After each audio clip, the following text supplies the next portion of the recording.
Let's play which side is correct. Is it one or is it two? And remember to practice for many years. Alright dancers, today we are breaking down one of my most popular series, Let's Play Which Side is Correct. I feel myself doing the same ballet step twice. One side is right, one side is wrong, and you guys have to figure out which is which. But today I'm reacting to the original videos and breaking down why one side works and the other one doesn't. We're talking attitude alignment, Aliscand control, Soutenu precision, and the head placement in tendus. Be sure to stick around until the end, guys, because at the very end I'm going to give you a bonus rule that will instantly fix your alignment in almost every single exercise. So let's get into it. Let's play which side is correct. Is it one or is it two? And remember to practice for many years.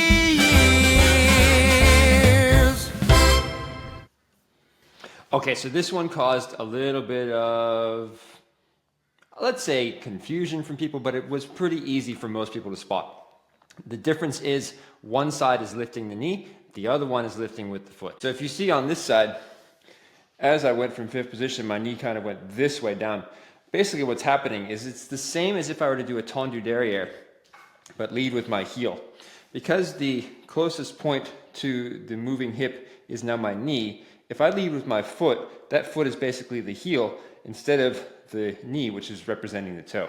So as I go into the attitude, what we want to have, like I had on this side of the screen, is that my knee needs to lift first, keeping my foot nice and high as I open into that attitude. And that's why side one was correct in this video. Remember guys, attitude isn't just about flexibility, it's about rotation, coordination, and intent. So how you're going into that attitude. If you're leading with your foot, that knee is going to drop and you're going to look more like side two. If you lead with your knee and you rotate into the attitude, you're going to find you look more like side number one. So next time you hit that attitude, ask yourself, am I lifting from my foot or am I lifting from my knee? Let's play which side is correct. Is it one or is it two? And remember to practice for many years. Yeah, alright, so this one always causes a little bit of controversy, and it's because of the line of the leg. As I was filming this video, I intentionally made sure that side number two, the one where my leg comes slightly forward, that I twisted my body, twisted my hips, and leaned into that leg, which makes side number two actually the incorrect one. The whole purpose of this video originally when I posted it ages ago was to show that we're trying to get the leg as far side as possible when we're working in Aliscand. And there's a reason for that, which I'll explain in just a second. Imagine you're standing behind a line and you go to do tendu to the side, but your legs are not perfectly flat in a turned out position. You're not going to cross that line as you do the tendu because that's not going to then be a second position or of the second position or Aliscand. What you're going to do is you're going to keep your leg in that same turnout and tendu out to the side. Now as we raise that leg, what will happen is you'll be able to access a little bit better turnout as the leg rises, but it's not going to suddenly swing out here because then you're breaking the line that you created on the floor.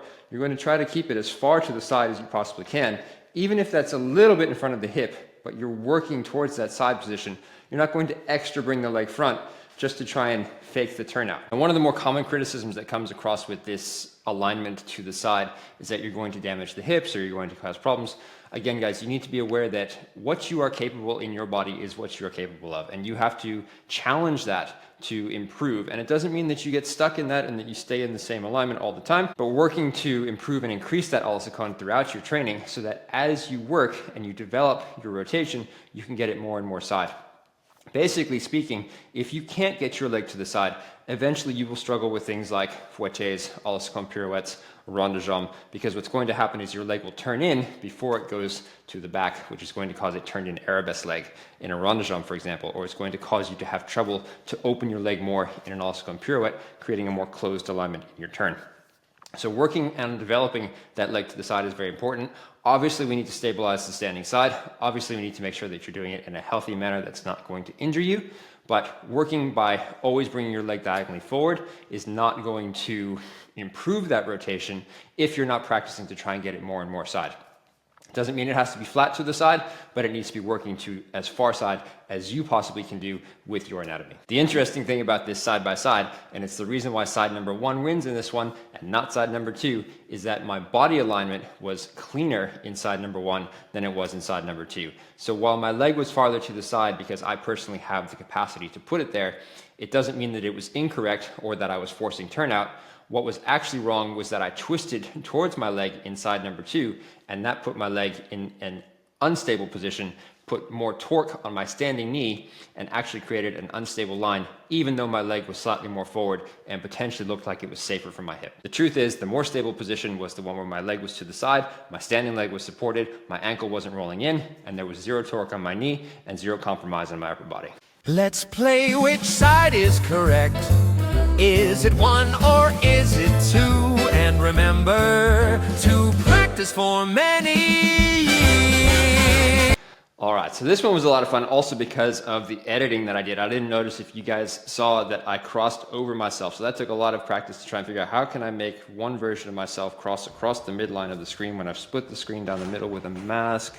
Oh, that's right, it had to do with editing. So if you haven't realized until now, on both sides of the videos, it's the same person. It's me in both sides, and I'm the one that does the exercise in both positions. Now, this Soutenu, as I'm going through it, the challenge here was to actually be able to do this wrong. Side number 2 was the more academically correct one, while side number 1 was potentially the one that would develop as you are progressing in your technique.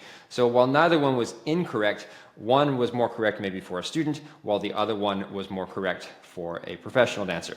And let me show you why. If I'm going to go from a 5th position and I'm going to turn to a 5th position on the other side, I first need to show the 5th position here so that I can get to the 5th position on the other side. Often what tends to happen when we work with students who haven't understood how to show that first 5th position is they'll rise and they'll turn in as they come around, losing the clarity of their positions and losing that 5th position in the turn. So while this side wasn't necessarily wrong because I went like that and very quickly got to the position, it wasn't as clean as demonstrating the rise and then the turn to the other side, which creates a stronger, more aligned position for the Soutenu. Let's play which side is correct. Is it 1 or is it 2? And remember to practice for many years. All right, so this one was a little bit of a nudge on different methods of how to align your head in a tendu. Now, what I have found in teaching many different students of many different backgrounds is that what we find is that the head alignment in tendu is a very contentious point. So what you'll find in more RAD or English methods is that the headline doesn't turn quite as far to the side. It goes more to the diagonal or your front diagonal, especially when your leg is to the front. Whereas in the Russian method, which I was trained in, the head goes more to the side. Personally, I find it more engaged, creates a stronger line in the body, but I know that different methodologies will use different ways. What it was showing different ways of doing things, and for each person who watches it, they're probably going to think one side or the other was correct. So a little bit of a trick question with this last one. From a breakdown perspective, here's how I view it. So if we look at the upper body in relation to the tendu, something I like to think about, and this is going to be, again, an individual choice and probably very much related to your positioning and how you're taught in your methodology. But something I like to think about is relating the upper body to what the lower leg is doing. So if I go tendu to the front, you can see just from the top of my hip here, because I've kind of zoomed in on my upper body, that there's a diagonal line being created from that foot, from that hip out to the foot. From there, what we want to do is we want to think about the same diagonal line being created from our middle of our sternum to our shoulder and from our chin up to the top of our head. And that way, turning my head towards the side creates a much more engaged, much more connected line. If I just turn my head here, while this is all potentially working, what tends to happen is, and oftentimes when a dancer is working, is they get very closed off and the person out to the side of them is then not getting that same engagement in their movement. As we go to the side, if the chin is dropped like this, you're not going to have any type of connection with your movement. So creating that flat line of the chin to the floor, keeping a lift through the body and maintaining that connection through your torso, through your hips, and that parallel line of chin to floor is going to be very important. And then as we go to the back, Oftentimes what tends to happen is either we go to that corner again, which once again is shutting off, or potentially this tends to happen and it's too much of a tilt and it cuts the line of the leg. You can see my leg is going this way, my head is now almost going forward. So what we want to have is like an up and over kind of alignment that connects a nice diagonal to that leg at the back.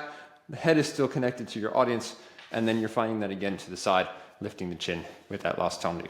So in this case for me, side number 1 was a little bit more correct than side number 2, but again, it's going to come down to how you were trained and what your background is, and also what you prefer. Now, I promised you guys a little bonus alignment tip at the end, and I want to talk to you guys about what I'm seeing with alignment in ballet class. One of the biggest challenges that dancers seem to have at the moment is dealing with anterior pelvic tilt.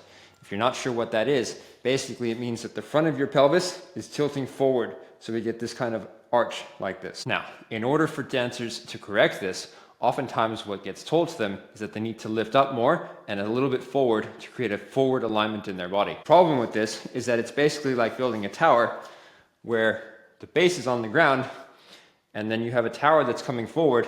What do you think is going to happen when I let go of this purple block? Crash. So if you're dealing with anterior tilt and you're moving your body this way to try and counter that tilt to create a lifted up and over position, what actually should be happening is neutralizing the pelvis, getting the shoulders right on top of the hips, and that's also going to allow you to increase your rotation and your stability in your turnout. Anterior tilt is going to make it harder to turn out because it's actually causing a more of a stretch in the muscles that externally rotate the femur, which is going to reduce the amount that you can turn out. So instead of putting your body forward, putting more strain on your low back, taking the tension out of your deep rotators, you want to straighten your body up, make your pelvis neutral, engage the deep rotators, and keep your body straight so your shoulders are perfectly aligned over your hips, hips over knees, knees over toes. I hope you guys have enjoyed this little deep dive into my Let's Play Which Side is Correct videos. I can't wait to see you guys in the future ones. Let me know which ones were your favorite, and if there's any technique challenges that you are dealing with right now, go ahead and drop them in the comments so that I can show you what it should look like on one side and what the wrong version is on the other side. Drop those into the comments, I'll make some new videos, and I'll see you next week for our newest Let's Play Which Side is Correct breakdown. Remember guys, practice for many years.